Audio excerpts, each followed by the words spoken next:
క్రీస్తునందు సహోదరి సహోదరులారా, ఆరాధనకు చేరి వచ్చి ఉండగా మన ప్రభువును మనము ఆరాధిస్తూ ఉండగా ఆరాధనకు సహాయకరంగా దేవుని మాటల్ని మనం విందాం. యోహాను సువార్త కొన్ని తలంపులు. యోహాను సువార్త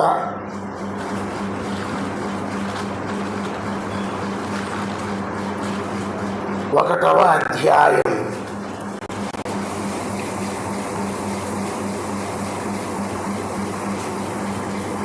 14వ వచనాన్ని చదువుకుందాం. ఆ వాక్యము శరీరధారి అయి కృపా సత్య సంపూర్ణుడుగా మన మధ్య నివసించెను.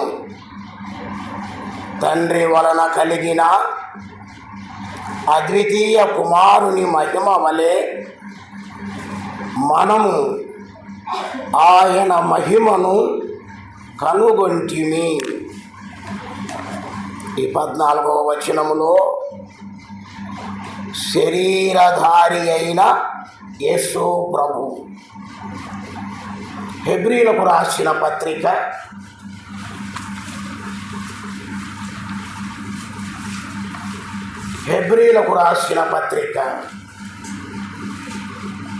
2వ అధ్యాయము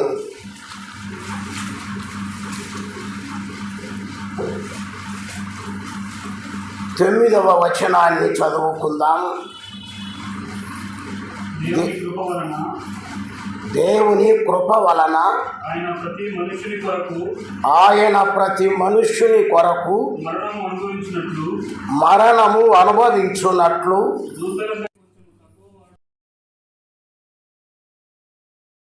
వాడుగా చేయబడిన యేసు మరణము పొందినందున మహిమా ప్రభావములతో కిరీటము ధరించిన వానిగా ఆయనను చూచుచున్నాము. ఈ వచన భాగములో యేసు ప్రభువు కిరీటధారిగా కనబడుతూ ఉన్నాడు. 3వ మాట చూద్దాం. ఫిలిప్పీలకు రాసిన పత్రిక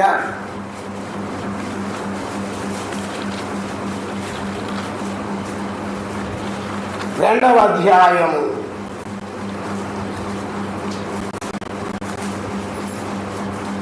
8వ వచనాన్ని చదువుకుందాం. మరియు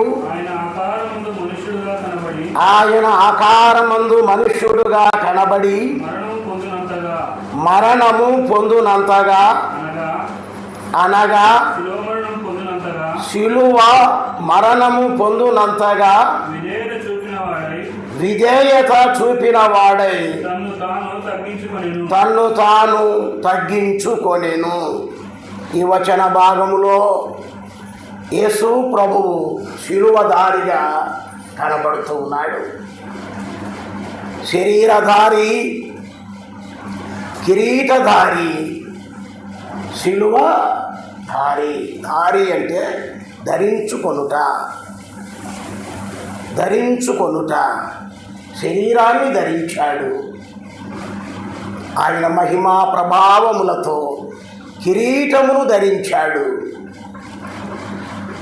ఆయన శిలువను ధరించిన వాడు అనగా విలువలేని ఆ శిలువకు విలువ వచ్చిందంటే శిలువ మీద ఎవరు చనిపోయారు? యేసు ప్రభు. ఆ ప్రభువు శిలువ మరణాన్ని పొందుట వలన శిలువకు విలువ కలిగింది. శిలువధారి అయ్యాడు. శ్రమలకు గుర్తు శిలువ. ఆయన మహాశ్రమలు పొందాడు. మొట్టమొదట మనం ఏం చదువుకున్నాం? శరీరధారి అయిన క్రీస్తు ప్రభు. ఆది యందు వాక్యముండెను, వాక్యము దేవుని యొద్ద ఉండెను, వాక్యము దేవుడై ఉండెను. ఆ వాక్యమే కృపాసత్య సంపూర్ణుడుగా శరీరాకారమున మన మధ్యన నివసించెను. శరీరధారి అయిన క్రీస్తు. హెబ్రీలకు రాసిన పత్రిక 2వ అధ్యాయము, హెబ్రీలకు రాసిన పత్రిక 2వ అధ్యాయము 14-15 వచనాలు. కాబట్టి ఆ పిల్లలు రక్తమాంసములు గలవారైనందున ఆ ప్రకారమే మరణము యొక్క బలము గలవానిని అనగా అపవాదిని మరణము ద్వారా నశింపజేయుటకు జీవిత కాలమంతయు మరణ భయము చేత దాస్యమునకు లోబడిన వారిని విడిపించుటకు ఆయన కూడా రక్తమాంసములలో పాలివాడాయను. మానవుడిగా ఆయన ఈ భూలోకానికి వచ్చాడు. మరణం పొందాలంటే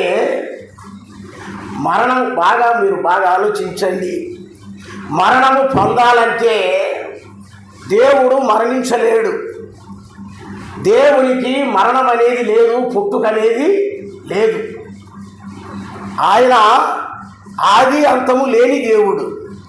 మరి దేవుడు మరణించాలి అంటే ఎట్లా కుదరదు. ఇప్పుడు దేవుడు ఏమవుతున్నాడు? మానవుడిగా అవుతూ ఉన్నాడు, మానవుడిగా అవతరిస్తూ ఉన్నాడు, మానవుడిగా రక్తమాంసములు కలిగిన వాడిగా భూలోకములో జన్మిస్తూ ఉన్నాడు. ఆ పిల్లలు ఎవరు? మనమే. రక్తమాంసములు గలవారైనందున మరణము అనే వారి నుంచి విడిపించడానికి, మరణదాస్యము నుండి విడిపించడానికి, పాపదాస్యము నుండి విడిపించడానికి ఆ ప్రభు దేవుడై ఉన్న ఆయన ఏమయ్యాడు? శరీరధారి. 2026 సంవత్సరాల క్రితము కన్యక మరియ యొక్క పవిత్ర గర్భమున ఆయన జన్మించాడు. ఆయన జన్మ ఎంత పవిత్రమైనది. ఆయన ఈ భూలోకములో నరుడుగా జీవించి మన కొరకై బలియాగముగా శిలువ మరణాన్ని ఆయన పొందాడు. మొట్టమొదట శరీరధారి అయిన ప్రభు. రెండవ మాట మనం ఎక్కడ చదువుకున్నాం? హెబ్రీలకు రాసిన పత్రిక 2వ అధ్యాయము 9వ వచనములో ఆయన కిరీటము ధరించి ఉన్నాడు. అంటే కిరీటధారి అయి ఉన్నాడు. ఆయన దేవుడు, మహామహిమలో ఉన్నవాడు, మహిమాన్వితుడు, సర్వాధికారియగు దేవుడు. సర్వము ఆయనై ఉన్నాడు, సర్వమునకు ఆధారభూతుడై ఉన్నాడు, శ్రీమంతుడకు దేవుడు ఆయన. అలాంటి గొప్ప దేవుడు ఆయన. రాజులకు రాజు, ఆయన ప్రభువులకు ప్రభువు, కిరీటధారి. అలాంటి కిరీటధారి, స్వర్ణ కిరీటము. ఏ కిరీటం పెట్టాలమ్మా? రాజులు ఏ కిరీటం పెట్టుకుంటారు? ఏ కిరీటం పెట్టుకుంటారంటే బంగారు కిరీటమును ధరిస్తారు. సువర్ణ కిరీటమును ధరించవలసిన ఆ శిరములో మన కొరకై ఏమి ధరించాడు ఆయన? ముళ్ళ కిరీటాన్ని. మార్కు సువార్త 15వ అధ్యాయము 17వ వచనం. మార్కు సువార్త 15వ అధ్యాయము 17. ఆయనకు ఉదారంగు వస్త్రమును తొడిగించి ముళ్ళ కిరీటము ఆయన తల మీద పెట్టి, చాలయ్యా, ఆ రాజులు సైతము, రాజాది రాజులు సైతము తమ కిరీటములను తీసి ఆయన సన్నిధిలో పెట్టి పడవేసి మోకరించి ప్రార్థిస్తూ ఆయనను ఘనపరిచే దేవుడు, కిరీటధారి అయిన దేవుడు, రాజాది రాజు అయిన దేవుడు, ప్రభువులకు ప్రభువైన దేవుడు నీ కొరకై నా కొరకై శిలువలో ఏమి ధరించాడు? ఆయన ముళ్ళ కిరీటాన్ని ధరించాడు. ఊదారంగు వస్త్రము, అలాగైతే ఆయన తలకు ముళ్ళ కిరీటాన్ని ధరించాడు. మూడో మాట మనం ఎక్కడ చూసుకున్నామయ్యా? ఫిలిప్పీలకు రాసిన పత్రిక 2వ అధ్యాయము 8వ వచనము. 2:8 శిలువ మరణము పొందునంతగా తన్ను తాను తగ్గించుకొనెను. శిలువ మరణము పొందునంతగా, ఈ శిలువ శిక్ష అనుభవించడానికి ఆయన తన్ను తాను తగ్గించుకున్నాడు. శాపగ్రస్తుల మరణం అది ఘోరమైన శిక్ష. శిలువ మరణం అనేది సామాన్యమైన మరణము కాదు. శాపగ్రస్తుల యొక్క మరణము ధర్మశాస్త్రం ఏం చెప్తుందో తెలుసా? ఎందుకు ఆయన శిలువ మీద చంపారు? ధర్మశాస్త్రం ఏం చెప్తుందంటే, శాపగ్రస్తుడు మరణించినప్పుడు భూమిని తాకుతూ మరణించరాదు. ఒకవేళ భూమిని తాకుతూ మరణిస్తే ఆ భూమి ఏమవుతుంది? శాపగ్రస్తమవుతుంది. యేసు ప్రభు మన కొరకై శాపగ్రాహి అయ్యాడు, శిలువలో వేలాడాడు. ఇదిగో నిలువు కర్ర అడ్డు కర్రకు ఆయన వేలాడదీయబడ్డాడు. ఆ శిలువకే మేకులతో కొట్టబడ్డాడు. శిలువ మరణాన్ని పొందాడు. శిలువ మరణము పొందునంతగా ఆయన మన కొరకై తన్ను తాను తగ్గించుకున్నాడు. మనమేదో మంచివారమని కాదు, మనము శత్రువులమై పరజనులమై ఉండగా, ఒకప్పుడు పాపులమై ఉండగా ఆయన మనల్ని ప్రేమించాడు. పరలోకాన్ని వీడి భూలోకానికి వచ్చాడు. ఈ భూలోకములో మానవుడిగా జన్మించి 33.5 సంవత్సరాలు జీవించాడు. చివరికి కలువరి శిలువకు ఆయన అప్పగించుకున్నాడు. ఆయన చేతుల్లో చీలలు, ఆయన తలకు ముళ్ళ కిరీటము, ఆయన ప్రక్కన బల్లెపోటు, వీపంతా కొరడా దెబ్బలచే కొట్టబడి చీల్చబడింది. స్వరూపాన్ని కోల్పోయాడు. చూడు, నల్లని వాడుగా అయిపోయాడు. కొరడా అంటే మామూలు కొరడా అనుకుంటున్నారేమో. నేను ఒక బుక్కులో బాగా చదివా. మామూలుగా మన ఇట్లా చరణ కొరలాగా ఉండే అలాంటి కొరడా కాదు. కొరడా ఎలాంటిదంటే ఇనప కొరడా, కొక్కిళ్ళతో కూడుకున్న కొరడా. ఒక్క దెబ్బ కొట్టిందంటే ఆ కొక్కిళ్ళు అనేవి చర్మములోకి దిగబడి లాగినప్పుడు ఆ చర్మము కండ పీక్కొని వస్తూ ఉన్నాయి. అట్లా ఎన్ని దెబ్బలు తిన్నాడు ఆయన? ధర్మశాస్త్రం ప్రకారం ఎన్ని దెబ్బలు కొట్టాలా? 39 కొట్టాల. 39 కొరడా దెబ్బలు. ఆయన వీపంతా ఛిద్రమై ఎముకలు కనపడుతున్నాయంట, వీపు ఎముకలు. సోదరుడా, విశ్వాసి గుండె ద్రవించాలి. మన ప్రాణనాథుడు, మన ప్రాణప్రియుడు, శరీరధారి, కిరీటధారి అయిన ఆయన ముళ్ళ కిరీటాన్ని ధరించాడు. మన కొరకై శిలువ మరణాన్ని పొంది శిలువధారి అయ్యాడు. తన్ను తాను ఆయన తగ్గించుకున్నట్లుగా. గలతీ 1:4, 1వ అధ్యాయము 4వ వచనం. మన తండ్రి యొక్క దేవుని చిత్త ప్రకారము క్రీస్తు మనలను ప్రేమించి ప్రస్తుతపు దుష్టకాలంలో నుంచి విమోచింపవలనని మన పాపముల నిమిత్తము తన్ను తాను అప్పగించుకొని బైబిల్లో చాలా చోట్ల ఉంది. తన్ను తాను తిమోతికి రాసిన పత్రికలో కనపడుతుంది, ఫిలిప్పీలకు రాసిన పత్రికలో కనపడుతుంది, గలతీలకు రాసిన పత్రికలో కనపడుతుంది. తన్ను తాను ఎవరియో బలవంతం చేత కాదు. ఆ తన్ను తాననే మాటలో అర్థం చాలా ఉంది. తన్ను తాను ఆయనే స్వయంగా సమర్పించుకున్నాడు. తన్ను తానుగా అప్పగించుకున్నాడు. తన్ను తానుగా సమర్పించుకున్నాడు. ప్రియమైన సోదరి సోదరులారా, ఆయన శిలువధారి. అలాగైతే ఆయన పాపాన్ని హరించువాడు.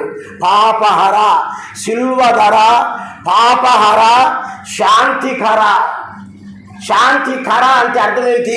శాంతిని, హర అంటే అనుగ్రహించువాడు, శాంతిని అనుగ్రహించువాడు. పాపహర, హర అంటే పాపమును హరించువాడు. శిల్వధర అంటే శిల్వను ధరించినవాడు, శిల్వలో వేలాడినవాడు అని అర్థం. ప్రియమైన సోదరి సోదరులారా, మనల్ని రక్షించి పరలోకానికి చేర్చాడు, నరకాగ్ని గుండము తప్పించాడు. మన కొరకై మన ప్రియనాథుడు ఎంత శిక్షను అనుభవించి మరణించి 3వ దినమున మరణాన్ని జయించి లేచి పరలోకానికి వెళ్ళి మనల్ని రక్షించి పరలోకమందు మనల్ని ఆయన తన సింహాసనం మీద కూర్చుండబెట్టుకున్నాడు. ఏమిత్తుము, ఏమి ఇచ్చి ఆయన రుణము తీర్చుకొందుము.